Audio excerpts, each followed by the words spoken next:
2025వ సంవత్సరం వస్తున్న నూతన సంవత్సరంని ఏమని పిలుస్తున్నాము అంటే ఏ సంవత్సరం వస్తుంది అంటే శ్రీ విశ్వావసు నామ సంవత్సరం అని చెప్పి మనం చెప్తున్నాం.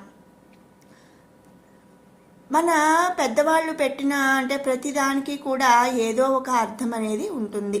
ఈ 60 సంవత్సరాలకి కూడా ఒక్కొక్క నామానికి మరి అంటే ఒక్కొక్క పేరుకి కూడా ఒక్కొక్క విశిష్టత అనేది ఉంటుందన్నమాట. ఇక ఈ విశ్వావసు నామ సంవత్సరం అంటే దీని అర్థం ఏమిటి అంటే విశ్వానికి సంబంధించింది అని చెప్పి అర్థం అన్నమాట.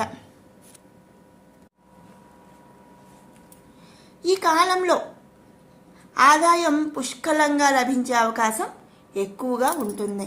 ఈ కొత్త ఏడాదిలో అనేక మందికి శుభ ఫలితాలు కూడా రానున్నాయట.